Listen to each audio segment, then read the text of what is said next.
culture. Parlons maintenant des cours d'éthique et de culture religieuse. Nous tombons par terre. C'est-à-dire? Un cahier d'exercice, 2e secondaire. Les enfants ont 12 ans, si je ne me trompe pas. Un test indique, dit le prof, indique, il met un S. Alors là, évidemment, vous me permettrez encore une fois de dire que on sait pas, les profs savent pas écrire. Indique qui tu es. Je suis un garçon. Il y a 3 choix. Je suis un garçon, je suis une fille ou je ne sais pas encore. Comment je ne sais pas encore? Voilà, c'est le 3e choix. Alors, c'est probablement un choix sur le transgenre, je ne sais pas. Et c'est un monsieur Daniel Goujon, pédagogue, qui a fait ce cahier d'exercice.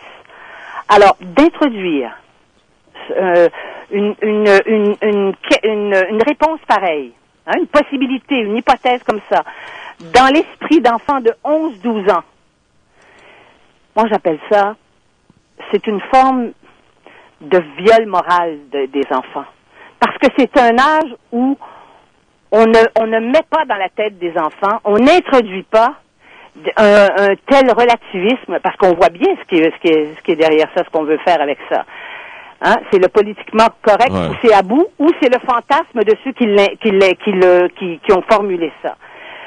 Alors, écoutez-moi bien, on a aboli, moi je me suis battue aussi pour ça, pour qu'on abolisse, que ça soit l'école neutre, laïque, plus de cours de catéchisme. J'étais d'accord avec ça, je me suis pas battue, mais j'étais d'accord avec ça, dans la mesure où ça permettait à tout le monde d'être égal à l'école.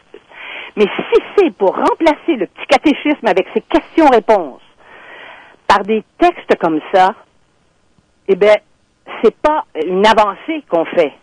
C'est un recul considérable et en plus, nous qui... Alors, c'est parce qu'on veut pas non plus agresser les enfants, c'est une agression qu'on fait aux enfants. Cet cahier d'exercice est reconnu par le ministère de l'Éducation. Encore une fois, Paul, qu'est-ce que le ministère de l'Éducation du Québec et qui sont les gens qui travaillent au ministère de l'Éducation du Québec et qui approuvent des choses pareilles et quelles sont leurs intentions? Comme dit Freud, quel est l'objet de votre maladie?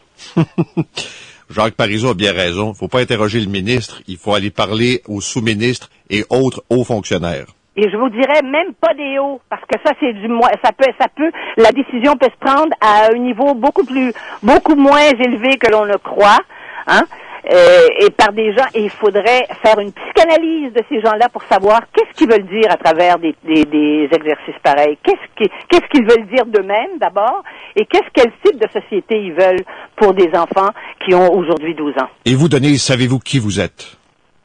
Eh bien, je peux vous dire que vous n'avez que 2 choix dans mon cas, et que par chance, je n'ai jamais eu à hésiter entre les 2.